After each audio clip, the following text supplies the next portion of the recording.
But we got a lot. They're tied together. Remember last week, we don't have the shotgun effect today. All right. Yeah. Where we have 30 tiny ones. That was a wild one last week. A wild ride. This one, there's a lot that ties together. There's the war that's seemingly being started going on in Yemen with the Houthi attacks. With the Houthis, yeah. Yeah, there's implications with Israel, Netanyahu, and Iran, eventually Iran. I want to talk about Thomas Massie, what he's got to say about all of this.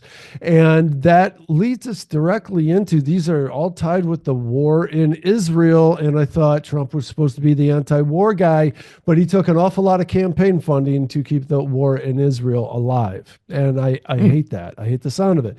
Want to talk about the dismantling yesterday. I'm not sure how this turned out, but yesterday was supposed to be the dismantling of the Department of Education. Yeah, he signed an executive order. Is that right? It did happen. I've somehow thought it might not happen. No, it happened. Then, dude, I think this is one you're going to like a whole lot. Talking about the latest in the shocking JFK file revelations. Yeah, I haven't seen anything on that yet. So I looked up stuff. I have a lot of bulleted points on it. Interesting. Yeah, I've also seen a bunch of fake stuff too that came out way before they actually released anything. So I felt like this is kind of a dangerous landmine here. Interesting. Then just this morning, I made notes and I copied a link to revealed Chief Justice John Roberts caught in secretive invite-only club of elite judges and lawyers. Interesting. I don't know how credible the source is. That's what I was trying to discern. And I went through a lot of that with chat, but that was this morning. So it was only a couple hours ago. Yeah, there's a lot of odd rumors about our Chief Justice, and it's hard to tell what's real and what's not. Yeah, totally. Yeah, like by the minute, everything is. Where would you want to start? I got a couple of things as well here too. This war finally, that's I didn't ask, and you do. Usually, I ask. This like, war that's happening in Syria is really crazy. I don't know if you've seen over there. No. Also, this big deal that's happening with Tesla and anything Elon Musk, where terrorist activity, domestic terrorist activity is happening. Yeah.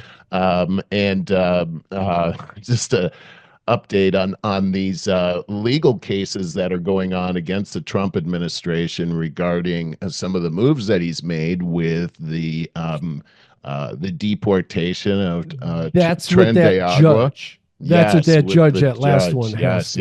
James Boasberg is his name. He's a U.S. judge that put the kibosh on these deportation. He would, man. Why don't we start? We could start there, actually, if you want to. Yeah. Okay. Why not? Yeah. Yeah. This judge has put the kibosh on these violent gang members that have been here in the United States. Tren de Agua. They're from Venezuela, and we've seen these people in various cities. One of them being Aurora, Colorado, where they took over several apartment buildings and they terrorized the people that were living there for months on end. And so finally, this is a terrible gang that is notorious in Venezuela. And it looked like the Venezuelan government sent them to the United States. I'm pretty sure that they did. Mm-hmm. There was this big deal over the last couple of weeks where we're sending these people back to Venezuela. The Venezuelan government said they weren't going to take them back. And then Trump talked to them. And then they were like, oh, not only will we take them back, we'll send our version of Air Force One over to pick them up. So who knows what happened in that negotiation, but that's what happened. So these criminals were flown back over the weekend. There was about 300 of them flown back to Venezuela. And Barry, I don't know if you got to see any of these pictures of them arriving. So these people are being shipped down to Venezuela, and immediately the Venezuelan government is there to meet them with these crazy vans and everything. They drag these prisoners off the plane, these Tren de Agua punks, and they're all handcuffed and everything. They keep them all neat, like bent down and everything. They drag them out of there and they make them kneel down on the floor, a bunch of them, and they start they're all handcuffed and everything. They start shaving their beards off and their hair off and Wow. everything. And I mean, they got this whole process down. They got them all in these white shirts and everything, and they put them into this place. It's like bird cages. There's just hundreds and hundreds of these guys in Sounds like there. El Salvador. They It did the just same it's thing there. and they're all shaved. They're all like shaved heads and everything like that. They get like one meal a day. It is this is the most Quite a deterrent. militant type of a prison, and it's specifically for these violent gang members that run roughshod over Venezuela. Apparently, the president of Venezuela had these places constructed just for these types of criminals. And Mm. so the bottom line is this is that the Venezuelan government knows full well how violent and dangerous these people are. And it was evidenced by how they were treated when they got flown back. While that was happening, Barry, this judge put out an injunction that would stop all of that from happening. He even said that these planes that were in the air should be routed backwards. The judge is James Boasberg, Hmm. and this is an Obama appointee. I got to And clarify that. He was appointed by because that Bond, not Bondi, who's the press secretary, she got kind of I would call it a little bitch slapped on that one because he was appointed by George Bush and then pushed up a rank by Obama, and so that's been a misnomer. let's And I see here. want I to got it clarify right here. He's a graduate of Yale, Oxford University, and Yale Law. Okay. Boasberg clerked for the U.S. Ninth Circuit Court of Appeals before later joining the Justice Department as a federal prosecutor in Washington, D.C. Here's something interesting. After returning full time to the bench, Boasberg oversaw the sentencing of former FBI attorney Kevin Kleinsmith, and this was the guy that pleaded guilty to doctoring a 2017 email asking to extend surveillance permissions for its wiretap of former Trump campaign advisor Carter Page. So Boasberg declined to sentence this guy. He gave him 12 months probation instead of prison time. This guy so he said the sentencing decision that he believed Kleinsmith's role at the center of the years-long media hurricane had provided sufficient punishment. So he went easy on this guy for really trying to overturn the government with the whole Oh, FISA thing. And so this guy's got there's deeper allegations. I got it right he's here. got a long history here, and also the District Court is notorious for being very left of center. Go ahead. Okay. Now I'll say that I ran this through chat trying to find corroboration or fact checking, actually.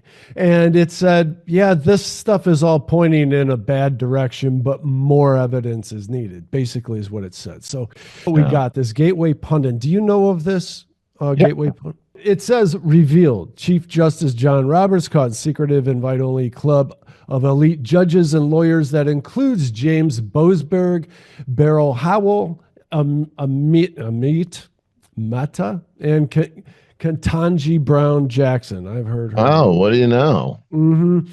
Oh, right. The secretive club America Inns of Court. This is what it's called. Their club is called America Inns, INNS. Um, America Inns of Court also included the radical American hating judges, James Buzz, all those judges I just mentioned, all hard left judges and Trump haters. The Supreme Court is holding secretive meetings with far left district judges who are running a judicial coup on the President of the United States. What I hate about this publication is they use a lot of exclamation points and hyperbole words. So that always makes me very skeptical. But I'll say again, chat didn't disprove it. And it didn't, it just said we need more hard evidence, but it's pointing in a bad direction. Well, here's the thing is, oh, and I do see here, at least this article is saying that he was appointed to the bench nearly 15 years ago by Barack Obama. So I don't know what the story is I on think that's that. wrong. I'll bet you if you did more hard digging, he was appointed by Bush, but bumped up by Obama. Well, that's interesting. In any event, he's got a history with the FISA court and also with the surveillance of President Trump. He's definitely a guy. First off, let's just talk about this for a second. What would be the problem with deporting Tren de Agua people? Constitutionally, the president and the executive office are responsible for protecting our borders. That is their job in the Constitution, not the federal court's job. It is the executive office that's in charge of that. So here he's invoking, what is it, the 1798 deportation law. And this had to do with the fact that after the Revolutionary War, the British still wanted those colonies back. And the funny thing is the first time that it was enacted was during the War of 1812, which was the war against Britain again, who was trying to take those colonies back. And so we had to get rid of those British subverters that were here in the country that were trying to destroy the country. There's a precedent here. The president has the ability to get threat to the country out of the country, and the court doesn't have a role here whatsoever. And so I think it's going to be interesting. I think this is just a delay tactic that's happening, and it's not just happening with this case. It's happening with several other items as well. For instance, the Doge thing that's going on right now, and this one I think actually has some merit. But there's another one that's in the news right now where a judge has stopped the USAID demise, saying that it's unconstitutional for Elon Musk to be making the decisions regarding Doge. They're saying that the Article 2, Section 2 of the Constitution says that the president can appoint these people to offices, but it has to be done through consent of Congress and the Senate, actually. And so they have said that Elon Musk is not in charge of Doge, that this other woman is, that they that no one had ever heard of. I think her name is Allison Gleason. No one ever heard of her, but suddenly she's the one that's in charge of Doge, and it's not really Elon Musk. And I think that the Trump administration might be seeing trouble on this one. Oh, really? Yeah, it's Oh, very, very interesting. But what's happening right now, Barry, is that we're seeing that pretty much everything that Trump is doing right now is being held up by these different judges, federal judges. All of them were appointed by Obama so far. mm. And we saw this one where we're debating whether it was Obama or Bush, but what's the difference between Obama and Bush, really? No, I think you got a good point there. I know that I've heard a lot recently, and I've heard before. I think maybe most of us have. Is that the great thing about America is that it can't be just you can't kick the legs out from under the table. That everything has to go through so many channels very purposefully, so that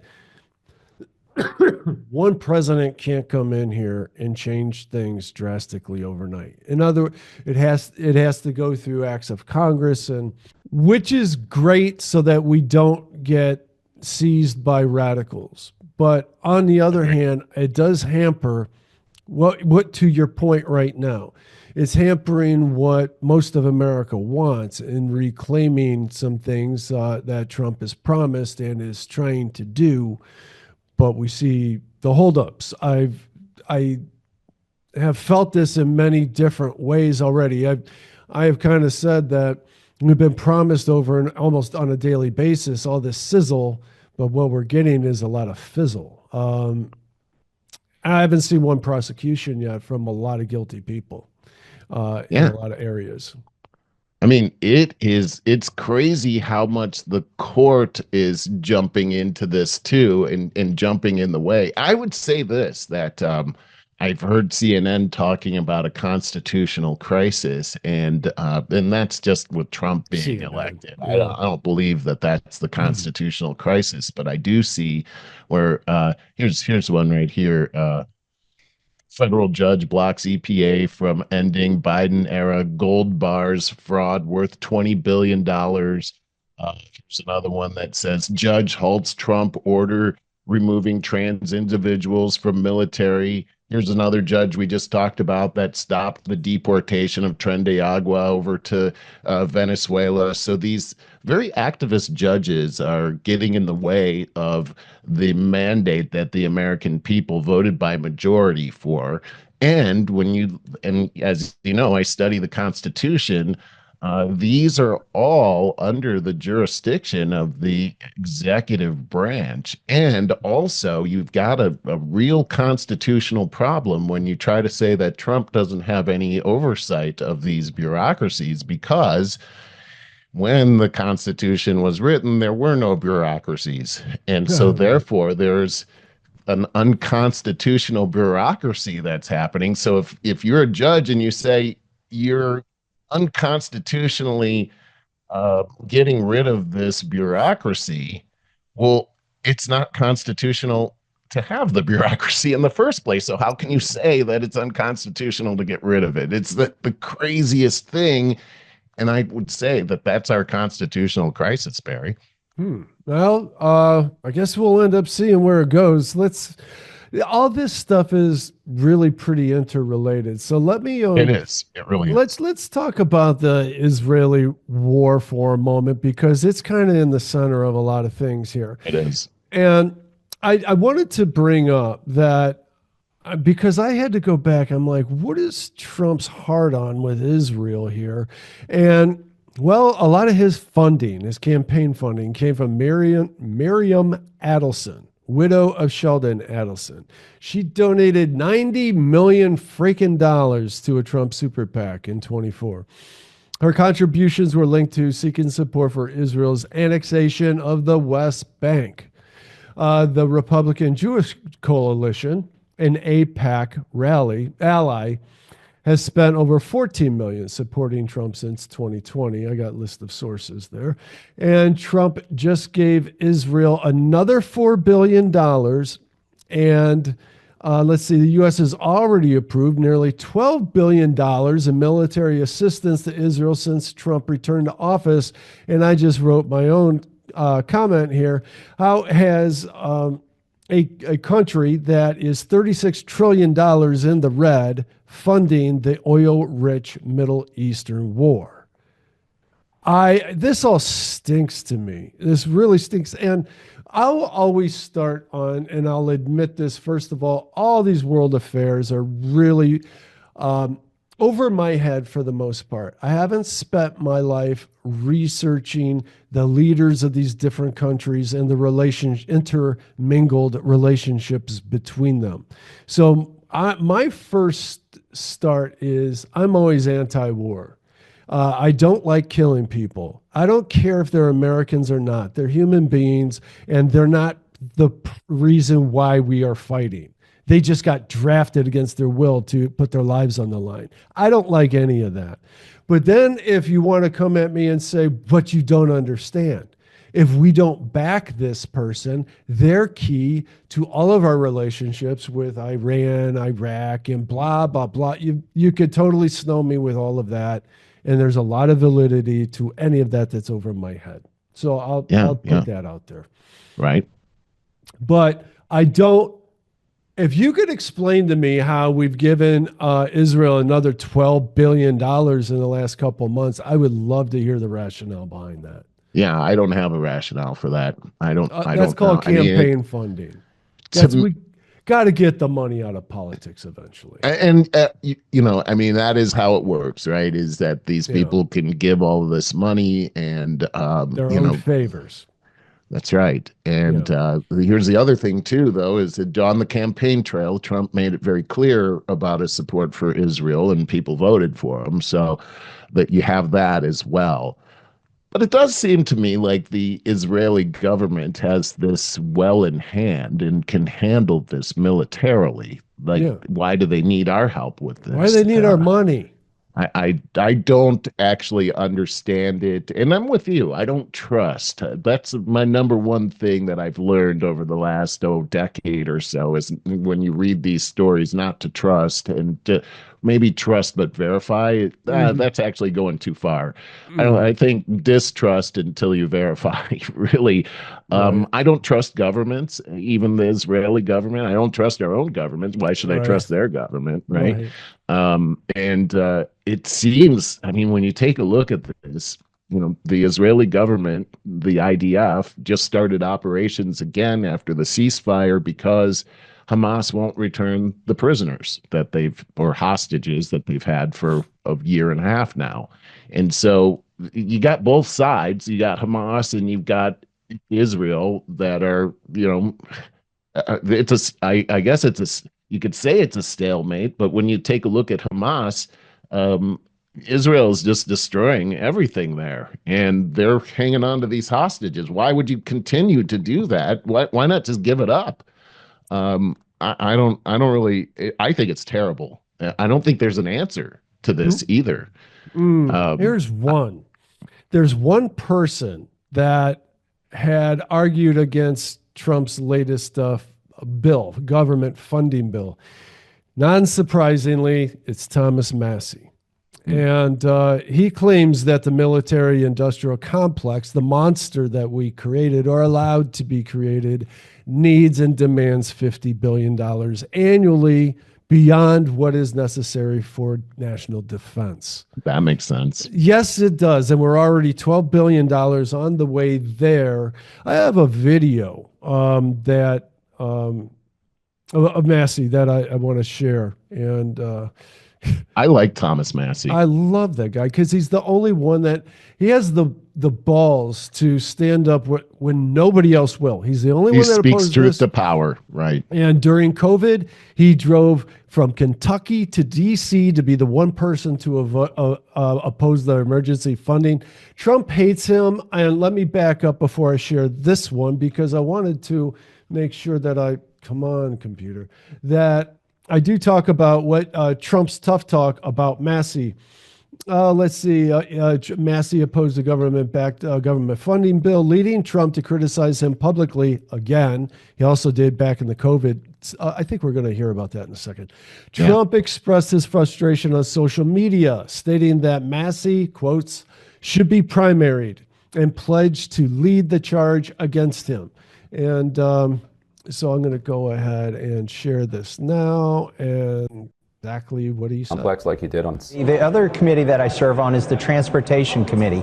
And I can tell you with the $40 billion that we spent last night added to the $14 billion we've already spent, that's $54 billion. That's equal to the entire amount that the federal government spends on roads and bridges every year.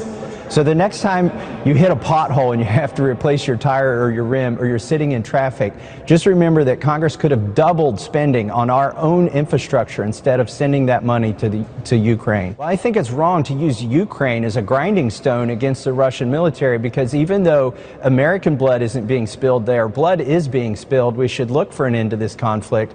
But I'm worried that the military-industrial complex doesn't want an end. You know, $54 billion, that's suspiciously close to the annual amount we were spending in Afghanistan every year. And so as soon as we stop spending $50 billion in Afghanistan, now we're spending $50 billion in Ukraine. If only the military-industrial complex made baby formula, you know, we'd be okay. We'd have enough to fill up our swimming pools with that kind of money. Really disingenuous. I love that last line about the baby formula thing was good. I like that. Boy, that stuff is expensive too. Well, Bob, that almost broke me, man. When my kids were little, geez. Okay, go ahead. I don't hear the best things about that with all the new stuff that we know about preservatives and the poisons they put in our food. No. Some people can't breastfeed though, so what can you do? Right, but breastfeeding would be apparently the best way to go. The thing is, back to my point about the government intentionally they're trying to turn around the Titanic so things don't happen too quickly. And too spontaneously, possibly causing mistakes. If Thomas Massie ran for president, I think he would get a lot of support. If he won the presidency, the one guy that seems pure as snow out there and in his commitments, what do you think he could get done? I don't think he could get any more done than what's being done now. Yeah, I think it's tough to say, what a guy like that could get done, but isn't it refreshing to hear him speak? And, Yeah, I'm surprised he's not censored all over the place. yeah, right. I I mean, mean, you're not going to catch it on mainstream media, but we caught it. he's He was very on Fox. smart. Yeah, he's a very smart guy, and he can figure stuff out. I mean, look at how he figured out the military-industrial complex, and I mean, this is what it is. Our whole government's in on this, Barry, as we know. It's a money laundering scheme. It doesn't matter if you're a Democrat or a Republican. Remember when the war was just about to start, and Joe Biden was having a State of the Union, and I'll never forget all of those people on both sides of the aisle. They're all jovial and all talking to each other. Usually they stay separate, but they were all talking to each other, and they all had the Ukraine pin on their lapels. Yeah. And I remember thinking how weird that was, that here's a State of the Union and I'm seeing more Ukraine flags than anything else. And something seemed very, very suspicious to me at that time. And here it is. It's the military industrial complex. When we send, and both sides have admitted this, when we send money over there, well, here's $1 billion. How many billions have we sent over there? 200, something crazy like that. Unreal. When we send $1 billion over there, it comes right back to the United States again, because they have to use that money to buy weapons and military equipment from our military industrial very complex. High dollar costs. Oh yeah, and absolutely. then a lot of times I'm hearing that these are then being sold on the black market by these countries. That's exactly right. Stuff to. There's a huge problem there, because we're going to be dealing with that for decades into the future. Like, why do all the Arab nations have those stingers? It's because of the same reason, because we overstocked the world and now they got sold into the black market. And now everyone has one. How do you straighten out the military industrial complex? Let me take this a step further. Well, there's one other thing about that, how the money comes back. It comes back to our banks. And because the military, they'll put it into the bank, right? So this is the next part that happens. When that $1 billion comes back and goes into the bank, there's something called fractional reserve lending that happens. So they can take the bank and take that money and lend the $1 billion out. But what they do is they create what's called checkbook money. And they can create up to another $1 billion of fake money and loan that out as well. So you see what happens is that it's this huge money creation machine, but it's not actually creating money. It's creating currency. And that's where the big problem is, Barry, because when you create currency, it actually goes into what our actual money is.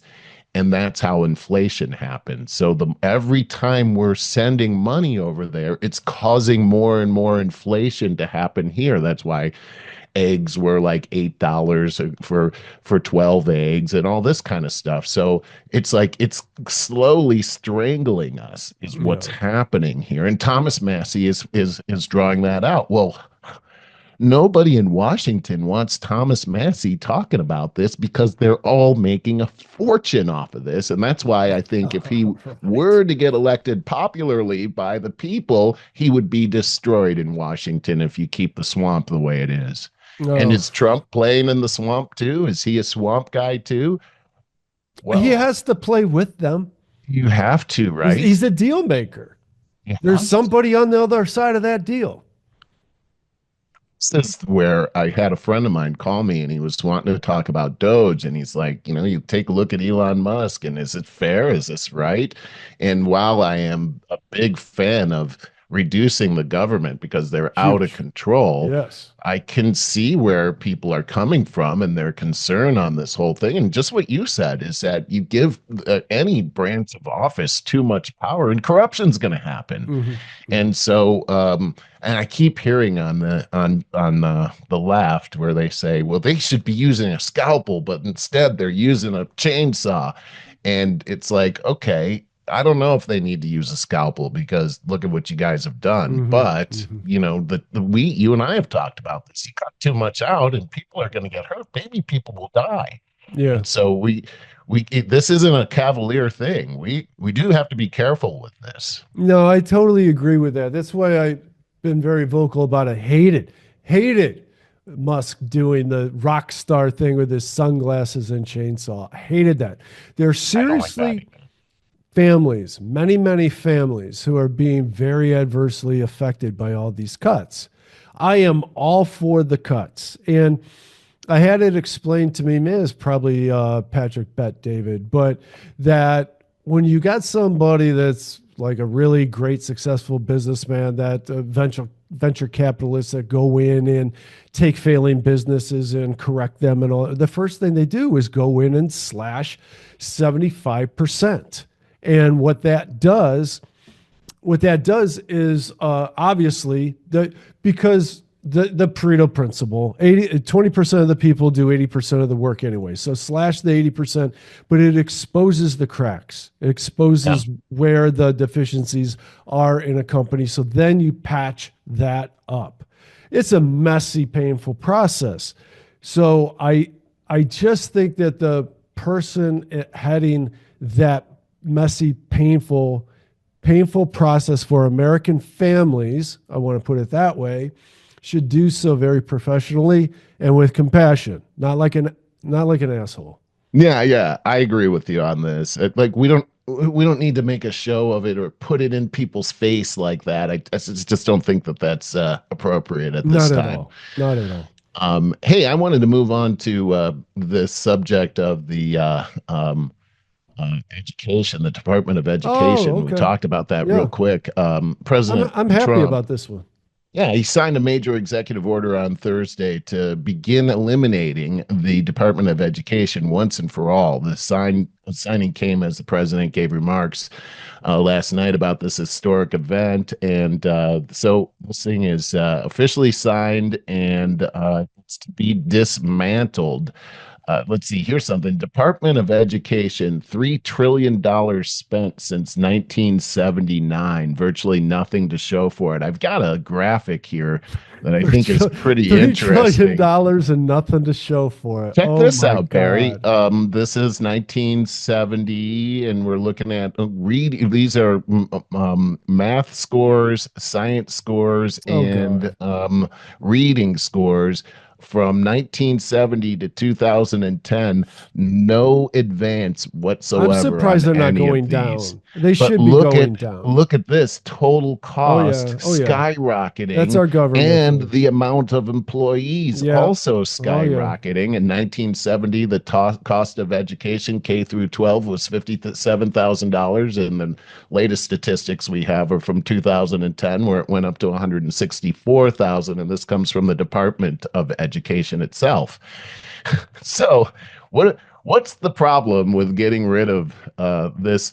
What did we say? How much money did we say we spent? I think you said $3 trillion was wasted. $3 trillion spent since 1979. 1979 is when the Department of Education was birthed, and so we spent $3 trillion and we got absolutely bupkis for it. Well, what we got was infiltrated with ideology. Well, that's exactly right. Starting at that point. Yeah. And so it was we paid terrorists to infiltrate our country and create a disservice to the American people.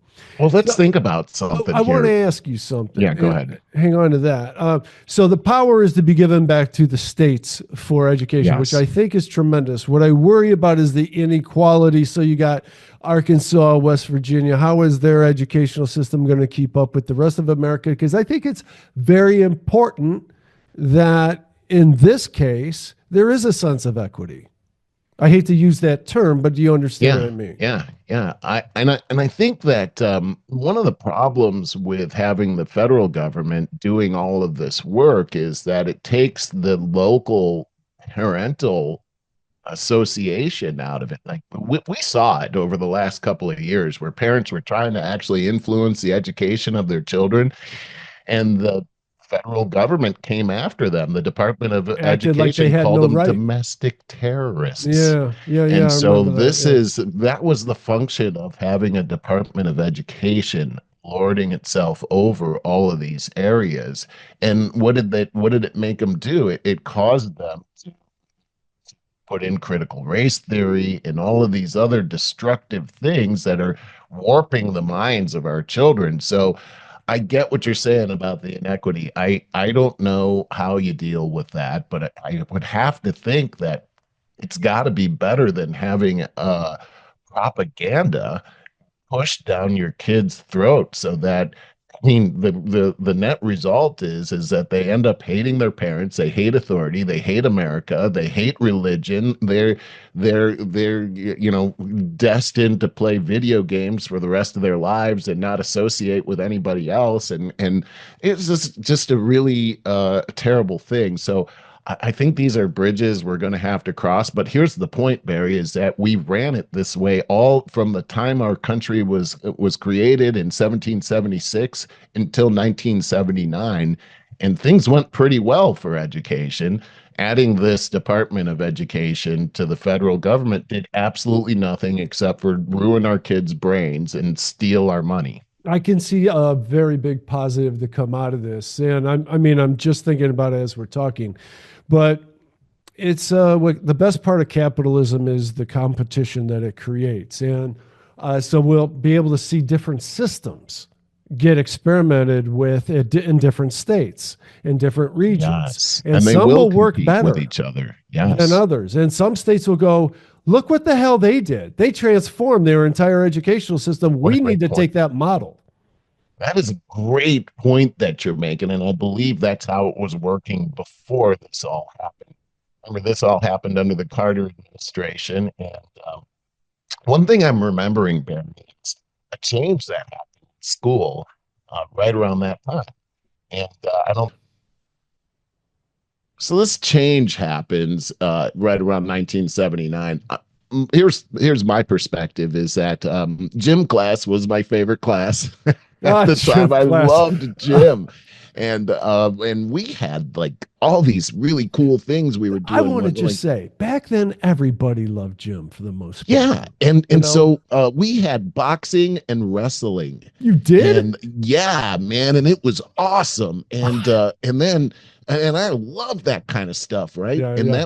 that was freshman year. I remember was it freshman? Yeah, freshman. Oh no, eighth grade. Mm. We were doing boxing in eighth grade.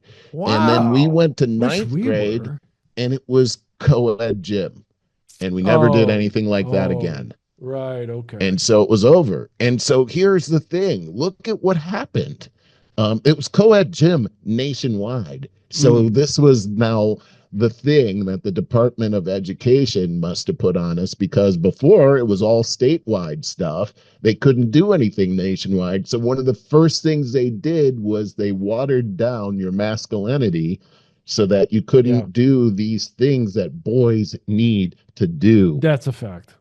And That's a so fact. now look at what they're doing to boys. Like Mm. if you have toxic masculinity, we're going to have to put you in a class. I think we're And coming so, back. I think we're reversing that trend now. well, God, I hope so, Yeah. because what you've done is so unnatural. What they've done is so unnatural. But look what this is the fruit of the Department of Education. No, it's true. And to your point, what they've done to our young men and women is create a lot of anxiety and self-harm and even up the suicide rate That's exactly considerably right. That's because it's exactly where unnatural. I'm going. Look what they've done to these kids, and look at what they did over the last 5 years. They took all those kids out of school. They Yeah. isolated them.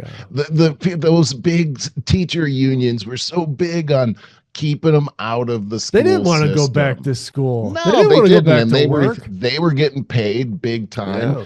Look, they're even trying to control homeschooling now. State government, I just saw, I think it was the state of New York, and they're trying to act, no, Illinois. They're trying to actually put the clamps on homeschooling and control the curriculum and control how this whole thing is done. Because a whole bunch of people tried to get out of the public school system over COVID and go into this homeschooling thing because of all the propaganda. Oh, no, they're going to get them there too. It's like they want to own your kids. Yeah, that's very true. Very true. Anyhow, Uh, there it is. Department of Education. That's some crazy stuff right there. And well, good riddance to them is what I yeah, say. man, for sure. Especially when you showed that chart on all that waste and in the talk that we had about, wow, hey, look at this region over here or this state. They just turned around their educational system in just a few years. And that can create some real changes, real innovation. We Yeah. can, maybe we should just talk briefly about the war in Yemen. Once again, the Houthi, spawned by, at least said to be spawned by the Houthi attacks on commercial vessels.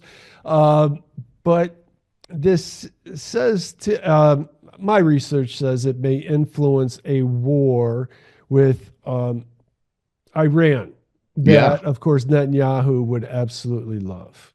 Oh, well, here it is. President Trump warned the Islamic Republic of Iran on Wednesday to immediately cut off its support of the Houthis, an Islamic terrorist group in Yemen.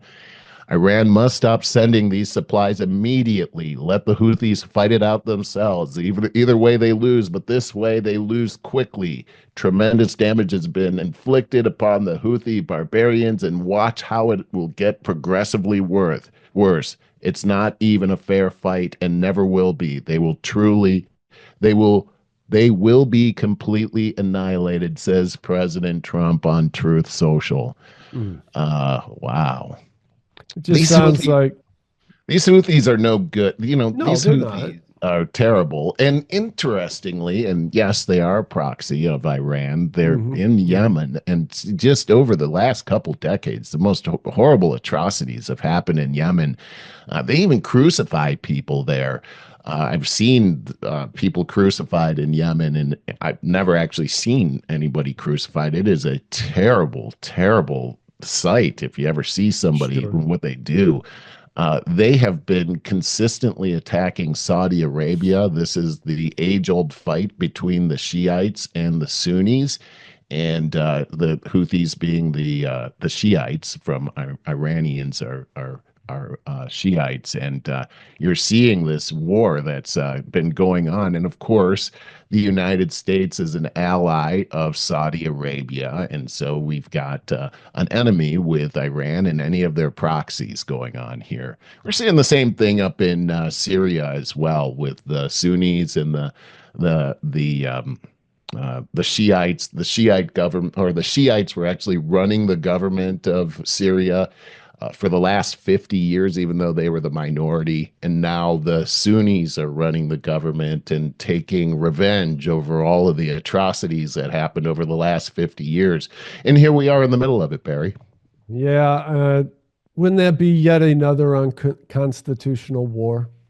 Well, it seems to me that all wars that we have right now have been unconstitutional, really, ever since World War II. Did you know that it's Congress that is responsible for declaring war? Well, the president declares war, but then the Congress has to support that through a vote over the next 60 days.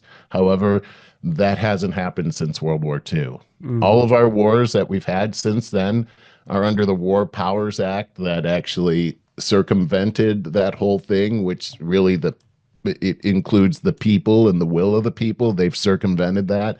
So now we've had the Korean War, the Vietnam War, disasters. all of the wars we had in Iran, 1 and 2, and everything that's going on with Ukraine and Israel right now. None of that has been approved by us, we the people. And there it is, the military-industrial complex. That's where the war should be, on the military-industrial complex. And who owns that? Who owns when you look at all of those companies like Raytheon, Boeing, We'll come to Boeing in a second with they stranded those astronauts up in Oh, space for a right. year. Hey, let's Um, do that for the lighter side. Got yeah, nothing else yeah. for it. That's a good one. But if you look at those companies, who owns the majority stock in those companies? It's BlackRock. Oh, Jesus.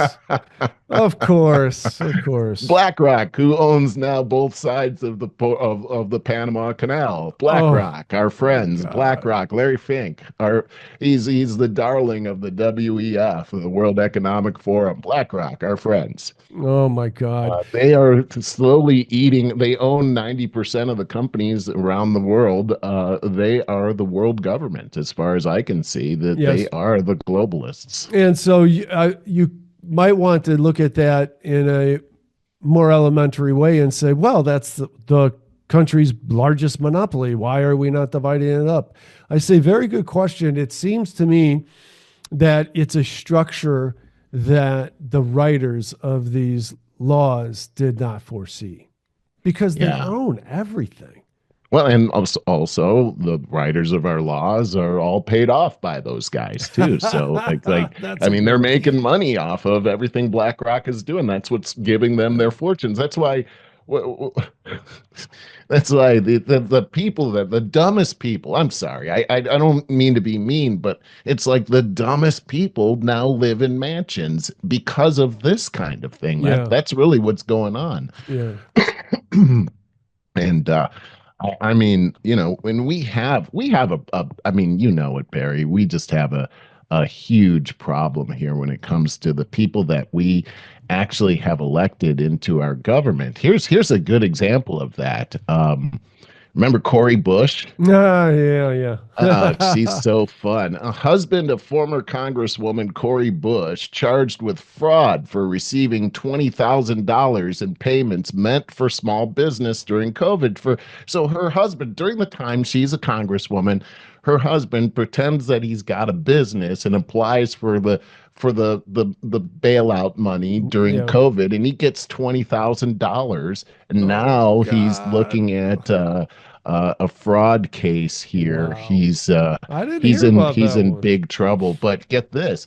The development comes following a separate investigation where Bush is accused of paying her husband $150,000 to serve as her bodyguard. Really? Yeah, That's all remember it kinds was of Cori crooked. Bush that was out there trying to take everybody's gun away, but yet she had an armed entourage around her Yeah, all the yeah, time. yeah, And yeah. also remember that she is a Black Lives Matter activist. Love Black Lives Matter. I mean, it bought some really needy people a few mansions. So that was very Look at what's successful. happening here, and look at Yeah. all of this stuff. Here's this black woman talking about how oppressed black people are and Mm, how unfair white people are. Look what yeah. they've done. Yeah. How embarrassing is this? You I mean, would as a think. black man, this is embarrassing. Of Like, course this it is what I is. was talking about. Black lives matter. All lives matter. This is embarrassing. And it makes it seem like all black people are like this. Yeah, I mean, really, COVID was the pinnacle in this country of stupidity and just a money grabbing scam. So we went for COVID itself was, of course, a pharmaceutical money grabbing scam, not to mention all the politicians involved, the Black Lives Matters fiasco that went right alongside with it. It just seemed like everything imploded at that time. And that gave us this administration that we have struggling right now with all of the different promises. But they did get out the JFK files. For better or for worse, I suggest, Merle, that we end current events with this, unless you have something else. It's fine. Well, I have one last thing, Yeah, which is go good ahead. news, is Supreme Court strikes down New York law allowing non-citizens to vote. Oh, Yes. well, Remember we that's talked a about good that? one. That That's was such common yes. sense. Well, So first many off, things. finding out that non-citizens can vote in New York City. Remember, Jerry Nadler was trying to defend that whole thing when they came up that how crazy that non-citizens aren't allowed to vote in the Yeah. elections, and the guy's like, "Hey, what about New York City, which he represents?" I Well, thought, well, that's well, different. California was the same, wasn't it? I believe I that was well, sure of that. California is different. Here's how. There's no voter ID that they That's what I require. was thinking of. Right. Yeah, so you can just go in and vote. And you're not allowed to pull your ID out. What? Man, that's so crazy. I know, right? It's weaponized. It's just like this judge, Boas, whatever his name is, that's stopping the deportations. Yeah. Well, what could that do? That could only destroy our country, right? Like Right. what rationale do you? Well, it's unconstitutional because of the act. No, there's a precedent because of the. Anyway, don't get me started. But I'm so glad that New York City law has changed. There were over 800,000 non-citizens there that were going to be voting. So now that's done, and it was decisive. Okay. That's some good news. That's some really good news. Okay, let's talk about the JFK revelations, to what we have to this point, because it's been a little bit of nobody knows what to make of it. What I kind of get out of it, and I had Chat do some bullet points for me, so we can do that. Cool. Yeah. But what I kind of got out of it at the end of the day was, I think they said there's 80,000 papers there. I'm pretty sure it was 80,000. It I bet seems you're like right. rather than redacting everything and handing over 10 pages of blacked out stuff, and they did the opposite, which is really clever. Throw so much crap in there, nobody could, like, whatever. I heard somebody say this, whatever angle you want to find in there, it's in there. You know, if you want to say Japan is responsible for the assassination, you could find that. I'm being a little hyperbolic. Interesting. Yeah. Let me read these. And it's like 5 bullet points. Let's see what you think. CIA knew more about Oswald than admitted. Newly released docs show Oswald was under CIA surveillance long before the assassination, raising questions about how much they knew and why they didn't act. Okay, 2. Rogue CIA group allegedly behind it. A former U.S. Army intelligence officer claimed that a CIA faction orchestrated the assassination to protect secret operations. That reminds me of something someone else said on a podcast. Let me reread this part.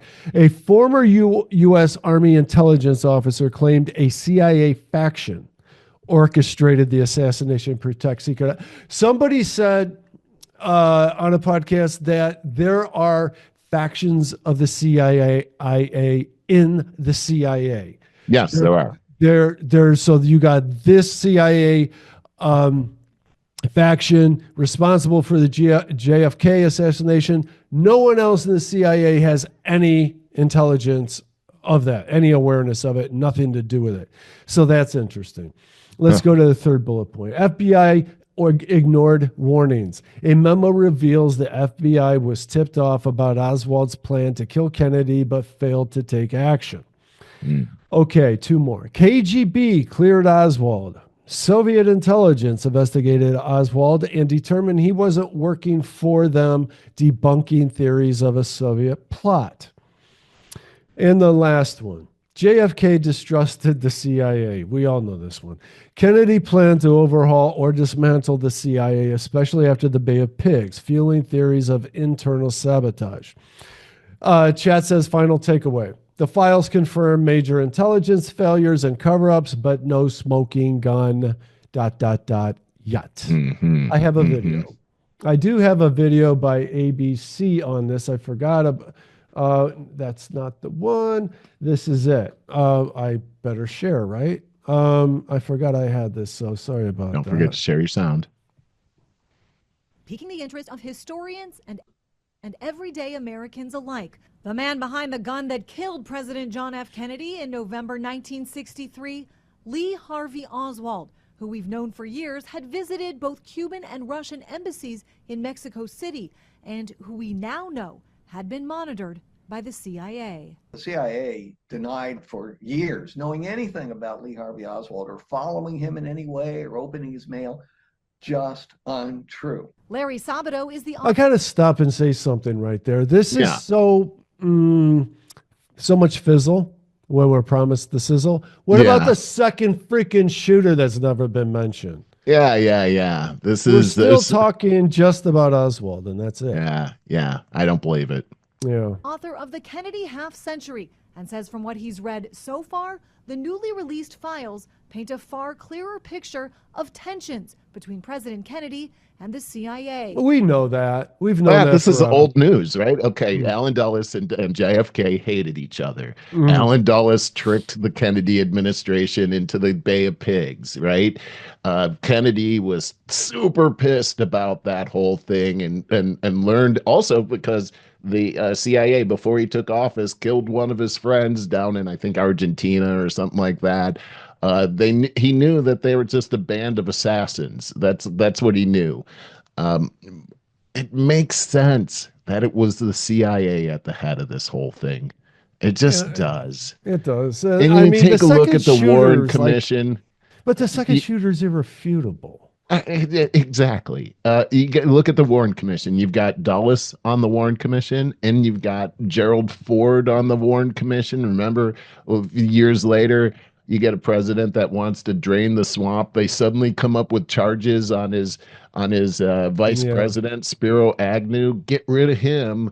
Then put in President Ford or Vice President Ford that no one has ever even heard of, but he's their boy. Yeah. And then get rid of Nixon and make Ford the president. I mean, they can control. It is, all of this stuff is so shady. It looks to me, Barry, like what happened in 1963 was finally taking over the executive office, and we've never had a president in there that wasn't one of the CIA boys until today. Yeah, I think that seems to be right. I've been hearing that for the last couple of years, and it seems to be getting clearer all the time. And we still have no Epstein files. Right. Like, what is up with that? I'm with No you one on this talks whole about thing. it. And just rant for a second. Come on, man.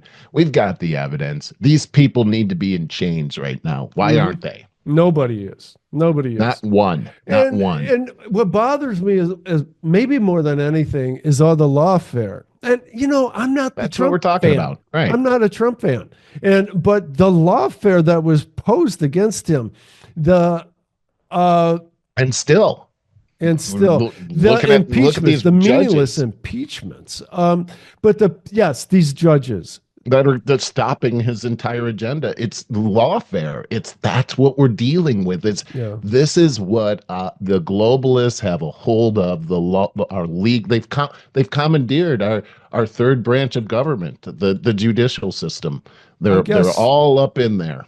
I guess it's a really tough nut to crack here. I don't want to take my foot off the gas. I want to apply the pressure, and that's yes. I mean about the arrests have to start being made, and the Epstein files not getting even any excuses, just not getting anything on that. Right. It's really bothersome. No, it is. I think we need to start wrapping up, Merle. Yes, we do. Let's go to your final story. Yeah, so I wanted to just talk about the SpaceX deal here. I don't have notes in front of me on this, but I did want to just talk about it because, first off, Barry, I think you and I had something in common. But as a kid, I was very much into the Apollo missions and wanted to be an astronaut and all of that kind of stuff. So I'm jazzed by the moon and lunar landings and space and all that kind of stuff, all the space shuttles and everything. And now you got the International Space Station. Well, you got these astronauts that went up there on a mission in June, and they were supposed to be there for 10 days, and they ended up being there for over a year. They got stranded. Right. Oh, could you imagine? Oh, I can't. This is what I've been thinking about ever since that landing, is that, first off, I think I'm claustrophobic. Okay. Oh, yeah. So, I cannot imagine being caught in that thing for like a year. Like how crazy I would be by the end of that. Like you don't have any room. You're stuck and you don't know if you're ever going to be able to come back home. That was really the case. They didn't know. It wasn't like they were like, oh, we're going to bring you back in March. They didn't know if they could ever come back. Like that's some crazy stuff right there. And it didn't seem like anybody cared. And so now you've got Elon Musk apparently is saying that there was a political reason why he wasn't asked to do this. And now that Trump's in there, he was able to go and rescue these people. And that's really what happened. It was a rescue that That's happened. a bad look on NASA. On the It federal really is. government. And It's a NASA, bad look. listen, Barry, I heard that NASA was saying that the reason they didn't do it was they didn't have the funding. Look, NASA gets funding of something like $36 billion a year. Are you They need an kidding me? audit. Yeah. You Jesus. couldn't come up there and get it. But anyway, I've been so impressed with the SpaceX rockets. In fact, Barry, I've seen several of them. Let me change that. Two of them in my western sky, launching, shooting across the sky. It's startling to see it. It's quite amazing, actually. But then when you see these things, these ships come back and land, and then you could reuse them. I mean, are you kidding me? Talk about efficiency and such a thing of beauty. You go NASA, they just throw those things out, and here this guy figured out how to reuse this stuff. It's beautiful. Anyhow, watching that landing the other day, that capsule, after seeing these guys were going something like 7,000 miles per hour. And when that capsule hits the ground or hits the water, it is just like a feather landing on the ground in the water. And hearing the woman say the names of the people on board and from SpaceX, welcome home. I got a video up. for you. Let's see it. It's from Al Jazeera. I'm going to try a different share method. There's a couple. I hope that you come along with me on this. Oh, look at that. Cool. I'm not sure if I can. But Stuck in space. The NASA crew testing the first manned flight of Boeing's Starliner spacecraft's return trip from the International Space Station is delayed indefinitely. This is a tough business that we're in. Human spaceflight is not easy in any regime, and there have been multiple issues with every spacecraft that's ever been designed. The issues with Boeing's spacecraft include degraded rocket thrusters, possibly damaged during the crew's flight to the ISS on June 5th and 6th, as well as leaking helium tanks. The small thrusters allow the craft to maneuver and fine-tune its position for safe re-entry to the Earth's atmosphere. The helium allows those thrusters to fire. The mission that was supposed to last 10 days has stretched to over a month now. NASA engineers on Earth are working on simulators to figure out and correct the problems. And the crew says the issues do not threaten their safety. We're absolutely confident. It feels good to be in space and work up here with the International Space Station team. So, yeah, it's great to be up here. So I'm not complaining. Butch isn't complaining that we're here for a couple weeks, extra weeks. The Starliner program has taken years longer than forecast and is more than $1 billion. Did you want to? I thought that was enough, wasn't it? Yeah. So they were stuck up there. They thought they were only going to be there for a couple of extra weeks, but it turned out to be 9 months. Right. Unbelievable. Can you imagine that? Dude, I could not. I absolutely could not. What did that share? I guess I'll figure it out, find out when I do the production of this. I don't know what that share looked like. What did it look like? It looked really cool. You should have expanded your screen for the video because I could see the article there too. But it was still really cool in the background. I like that. But you didn't come along with it, right? Well, I just thought the landing. I actually sent you a clip of that yesterday to your text messaging, and it's like about 10 or 15 seconds, and I'm not going to be able to pull that up. But when it landed in the water, and then those parachutes came into the water as well, it just looked so beautiful and serene. It's a really nice day there. Oh, it was, and it almost looked not real. And then the welcome back, I thought, it kind of reminded me of Star Trek. Welcome home. And we're going to stand by make it for bigger. splashdown, Make the picture bigger. Located in the Gulf of America, off the coast of Tallahassee, Florida. Make it full screen if you can. Yeah, those arrows on the side. And splashdown. Crew 9 there. Back on Earth. Let me do that right there. Look at that. And That was cool. splashdown. Crew That is 9 so back on cool, Earth. Barry. That was beautiful. Wait, you got to keep playing it. Yeah, that was beautiful. Showing it. This is. I look at those. Look at those parachutes. How beautiful Yeah, they are. they are. It's like they were. That was taken into account. Main release. Copy Listen to this part. splashdown. We see main chutes cut. Nick, Alex, Butch, Sunny, on behalf of SpaceX, welcome home. Wow, dude, that was really cool. Dude, that is so awesome. It's so America right there. Yeah. I love that. And it looked so good when you expanded it out. Oh, and I it wish was, I would like, have thought of that. behind you. You Yeah. did it. It looked beautiful, man. Yeah. I'm so proud of America for that. Yeah, That it is- took a little that's a doing. We had huge thing. to overcome some big obstacles, and we did. Man, what great news. You don't get to see good Yeah, news. That was yeah. great news, right? Yeah, that's a good one. That's a good note to end on. Let's end it up. Yeah, with that, hope that you guys go to over50startingover.com and sign up to get this on the email list. You get this to your email box as it happens. Please leave us questions and comments on our YouTube channel, and that is Over 50 Starting Over. I got a doggy in the window behind me. You do. Yeah, with that, let's sign up for Apple Podcasts, Google Podcasts, and listen to us in your leisure. Have a great weekend, everybody. Have a great weekend tomorrow. Take care now. Hey there, Over 50 Starting Over friends. Mark Tennant back with you with your AI tip of the week. This week, why your knowledge and experience will trump youth every time when it comes to AI. Let's get rolling. As we've talked about, we've been working with ChatGPT and AI for a number of weeks now, and I sure hope you have.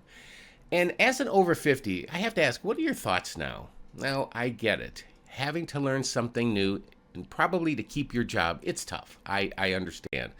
But the best part is it's still early in terms of adoption for you to become AI literate.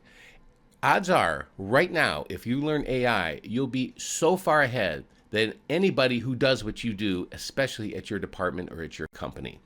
The reality is your work career experience plus your life knowledge equals an advantage over youth every single time. Think about it. You're the one who knows your business, and I've come up with 5 reasons to kind of illustrate the point. Number 1, judgment and decision making. You have years of experience and you've refined your judgment.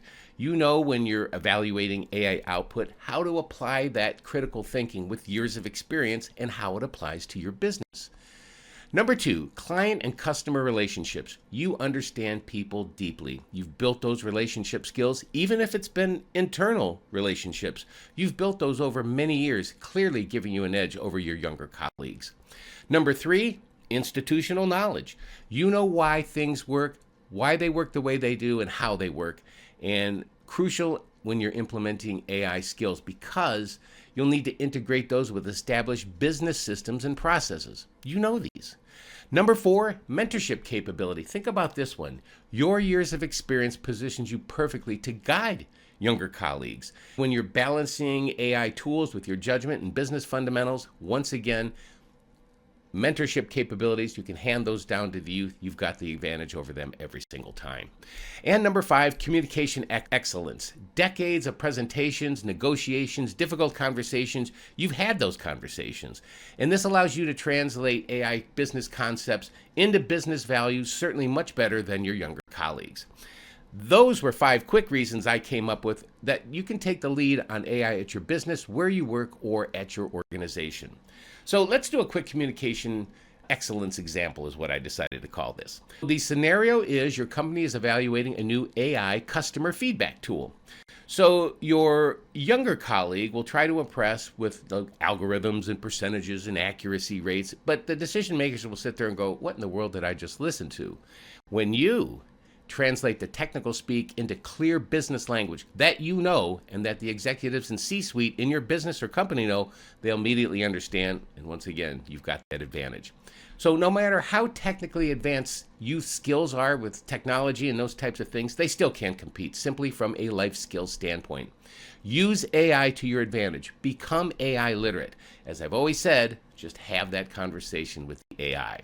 So what's your best learning style? Well, there is my podcast, AI After 50. We do a lot on that. Plus, there's all kinds of learning resources online for free. Just pick a tool. ChatGPT probably is best because we've been using that for so long and so many weeks. And again, learn how to prompt effectively. Learn how to talk to the AI. So as I said, your experiences is your ace in the hole. Remember, just talk to the AI, use AI every day, and your best AI learning resource could be AI After 50. Till next time, take care.